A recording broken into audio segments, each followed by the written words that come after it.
Good evening. आप सब लोगों ने आज संडे को अच्छी तरह से मनाया होगा। मैं ये देख रहा हूँ कि अगला सप्ताह बहुत ही इवेंटफुल रहने वाला है और हमें काफ़ी केयर लेने की ज़रूरत है, क्योंकि मार्केट अभी भी इनडिसिसिव है। देखिए, कल आरबीआई की मॉनेटरी पॉलिसी है और 9 तारीख को 10 बजे से हमारे रिजर्व बैंक ऑफ इंडिया के माननीय governor Shri Shashikant Das ji live press conference करेंगे और ये पॉलिसी के बारे में हमें बताएंगे। तो एक ये इम्पोर्टेंट इवेंट है। और 8 तारीख से आप सब जानते हैं कि अभी अभी संपन्न हुए हरियाणा और जम्मू कश्मीर के चुनावों के नतीजे घोषित होना शुरू हो जाएंगे। सुबह 8 बजे से ही वोटों की गिनती शुरू हो जाएगी, लेकिन जो एग्जिट पोल आए हैं वो काफ़ी डरावने हैं भारतीय जनता पार्टी के लिए। दोनों राज्यों में सत्ता पर कायम रहना वो एग्जिट पोल के हिसाब से नामुमकिन लगता है। देखिए, हरियाणा में जो हरियाणा असेंबली है वहाँ टोटल 90 सीट है, 90। उसमें से बहुमत के लिए 46 सीट्स मिलना किसी पार्टी के लिए ज़रूरी है, लेकिन जो एग्जिट पोल हुआ है उसके मुताबिक कांग्रेस को 44 से लेके 54 तक सीटें मिल सकती है और बीजेपी को 19 से लेके 29 तक सीटें मिल सकती है। मतलब कांग्रेस का पलड़ा वहाँ भारी है। जम्मू कश्मीर में भी ऐसा है, बीजेपी को भी कम बैठक वहाँ दिखाई दे रही है। कांग्रेस का जो अलायंस है उनको 35 to 40 सीट्स, बाकी जो 16 to 23 सीट्स है वो जाएगी पीडीपी और अदर्स को, और बीजेपी को वहाँ 20 से 28 सीटें ही मिलने का अनुमान है। तो देखिए, ये दोनों राज्यों में बीजेपी के लिए दिक्कत देखी जा रही है एग्जिट पोल में। हालांकि एग्जिट पोल गलत भी साबित होते हैं, फिर भी ये जो एग्जिट पोल आए हैं इनका इफेक्ट कल मंडे को मार्केट में होगा, ये तय बात है। तो एक तो आरबीआई की पॉलिसी, दूसरा ये काउंटिंग ऑफ वोट्स, ये दो इवेंट्स बहुत बड़े हैं। इसके कारण मार्केट का सेंटीमेंट्स बिल्कुल डगमगाते हुए चलेगा। हमें बहुत ही केयर लेनी है और अगर हो पाए तो हेजिंग की स्ट्रेटेजी अपनाते हुए ही हमें ट्रेड लेने हैं, क्योंकि आरबीआई की क्रेडिट पॉलिसी का जो आउटकम है वो आप जानते हैं 9 को आएगा। तो उसमें रेट कट आएगा या नहीं आएगा ये भी एक क्वेश्चन मार्क है। हालांकि उम्मीद यही है कि कुछ न कुछ रेट कट यहाँ भी आएगा। तो 9 के बाद बाज़ार में थोड़ा सा तेज़ी की तरफ मूव देखा जाएगा, ऐसा लग रहा है फिलहाल। लेकिन आप देख रहे हैं कि डाउ जोन्स बहुत ही बढ़िया चला था फ्राइडे को, और इसके बाद इसका फ्यूचर भी बढ़त के साथ बंद हुआ है। तो ये फैक्टर हमें इस तरफ हेल्प करेगा कि मंदी इतनी भयावह नहीं हो पाएगी। तो आप देखिए, कल आप ऐसा मान के चले कि मार्केट गिरावट के साथ खुलेगी और वो साइडवेज रहेगी दिन भर। फिर परसों जब हरियाणा और जम्मू कश्मीर के चुनावों के नतीजे घोषित होने लगेंगे, उसके साथ साथ मार्केट चलेगी। तो हमें हेजिंग करके ही चलना है। और कॉल ऑप्शंस के बारे में मैंने पहले भी बताया है कि जब भी कोई नई एक्सपायरी शुरू होती है तो फर्स्ट 12 to 15 डेज हमें कॉल ऑप्शन नहीं लेने हैं, बहुत महंगे होते हैं। अगर जब वो गिरता है कॉल ऑप्शन तो बड़ा बड़ा लॉस हो जाता है। इसलिए वो जो 15 डेज फॉर्मूला है, हमें ऑप्शन ट्रेड में नहीं उलझना है। जरूर उलझेंगे लेकिन 12 तारीख के बाद।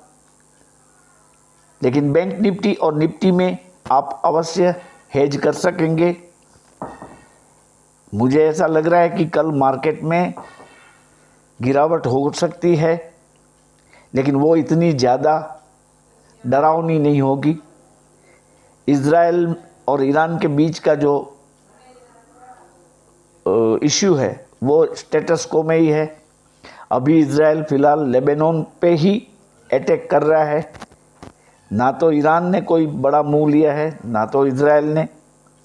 डिप्लोमेटिक कोशिशें चल रही है दोनों को समझाने की, लेकिन कोई आउटकम नहीं आ रहा है। तो मार्केट बिल्कुल इंडिसिसिव है। आप कृपया संभल कर मार्केट में जाएं। और काफ़ी लोग रिलायंस को लेकर दिक्कत में हैं। तो मैं आपको बताऊं, रिलायंस में इसका जो जियो फाइनेंशियल सर्विसेज का ब्लैक रॉक म्यूचुअल फंड के साथ करार हुआ है। सेबी ने भी इसको मंजूरी दे दी है। तो ये ट्रिगर रिलायंस इंडस्ट्रीज के लिए भी अच्छा रहेगा। तो कल उसमें बाउंस में आ सकता है। आप देखिएगा 2771 पर जो शेयर चल रहा है, करीबन 9% की मंदी उसमें आ गई है, जो कि बड़ी मंदी है। इसमें अब क्या होगा कि कल से इसमें रिवर्सल आने की उम्मीदें हैं। तो आपने अगर कॉल लिया है पहले वाला कोई, तो आप देखिए एवरेजिंग कर लें कल, शायद आप उसमें से प्रॉफिट के साथ बाहर निकल पाएंगे। कुछ लोगों ने ऐसी कमेंट की है कि चाचा आपने रिलायंस का 2880 का और 3000 का कॉल दिया था, लेकिन वो नहीं चला, हम सब फंस गए हैं। देखिए, मैं आपको बार बार ये कह रहा हूँ कि रिलायंस की फितरत किसी को मालूम नहीं है। आप जरा सा भी प्रॉफिट हो निकल जाइए, फिर एंटर होइए। इस हिसाब से उसमें चलना था। जिन्होंने 2980 का कॉल लिया था, ये 3000 का कॉल लिया था, उसको प्रॉफिट हो चुका है। मैं ऐसे सब्सक्राइबर को रिक्वेस्ट करूंगा कि अगर रिलायंस में प्रॉफिट हुआ है तो काइंडली मुझे वो कमेंट करके बताएं, ताकि जो ऐसे जो लोग हैं जो वो समझ रहे हैं कि हमें नुकसानी हुई है, उनको तसल्ली हो कि मेरे कहने के बाद ये दोनों ऑप्शन में बढ़ोतरी हुई थी। और अब भी मैं मानता हूँ, मेरी उम्मीदें यही है कि रिलायंस का शेयर चलने वाला है। अचानक वो बाज़ार को पलटेगा। देखो, निफ्टी में इसका बहुत हेवी वेटेज है। अगर कर रिलायंस चला तो निफ्टी ग्रीन में भी हो सकता है। अगर रिलायंस 1% बढ़ता है या 2% बढ़ता है तो निफ्टी में करीबन 300 पॉइंट का उछाल आ सकता है। इतनी ताकत है रिलायंस में। तो कृपया आप इस बात को नज़रअंदाज न करें। कल जो भी पोजीशन बनाएं उसको बहुत ही केयरफुली आप बनाएं। की आहट सुनाई देती है, लेकिन इतनी मंदी नहीं आएगी। हमारी मार्केट अच्छी है, अच्छी रहेगी, कोई दिक्कत नहीं है।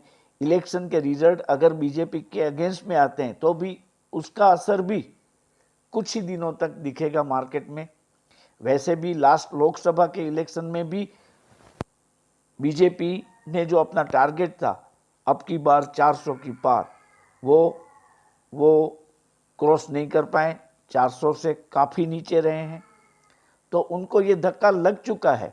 और इतने बड़े नेशन में अगर 2-3 राज्यों किसी एक पक्ष से दूसरे पक्ष के हाथ में जाते हैं तो इनका इम्पैक्ट इतना नहीं होता है।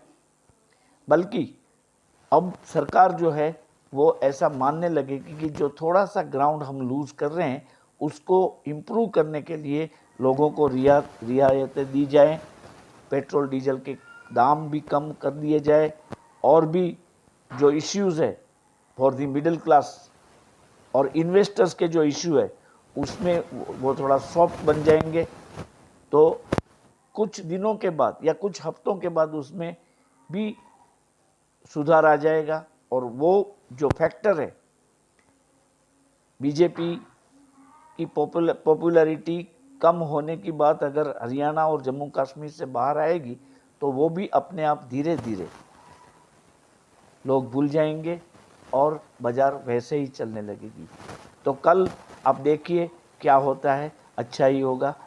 और कल के बारे में, कल के जो ऑप्शन ट्रेड है बैंक निफ्टी और निफ्टी के बारे में, उसके बारे में मैं आपको डिटेल से वीडियो पोस्ट करूंगा, तो वो भी आप देखिए।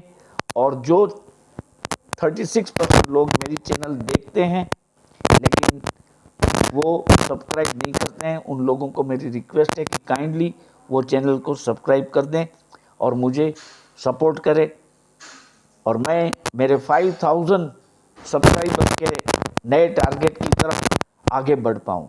ओके, मिलते हैं दूसरे वीडियो में।